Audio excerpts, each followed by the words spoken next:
আগামী 40 বছর পর বিশ্বজুড়ে সমুদ্রের বাস্তুতন্ত্রই বদলে যাবে, সামুদ্রিক প্রাণী বিলুপ্তির দিকে এগিয়ে যাবে। দক্ষিণ মেরুর বরফ ঢাকা পূর্ব দিকের মালভূমিতে এক আশ্চর্য ঘটনা নজরে এসেছে বিজ্ঞানীদের। কনকডিহি এলাকায় দিনের তাপমাত্রা এক লাফে বেড়ে হয়েছে 38.5 ডিগ্রি। বিশ্বের সবচেয়ে হিমশীতল জায়গার তাপমাত্রার এই বৃদ্ধি নিয়ে উদ্বেগে সবাই।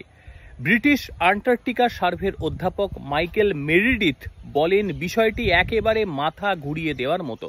হিমাঙ্কের নিচে থাকা তাপমাত্রার এত বড় বদল অশনি সংকেতই দিচ্ছে। 2022 সালের মার্চ থেকে 2024 সালের মার্চ অবধি তাপমাত্রার বৃদ্ধি অস্বাভাবিক। আর এই ঘটনা মানব জাতির জন্য খুবই মারাত্মক হতে চলেছে। ইতিমধ্যেই চিড় ধরতে শুরু করেছে আন্টার্কটিকার বিরাট বিরাট গ্লেশিয়ারগুলোতে।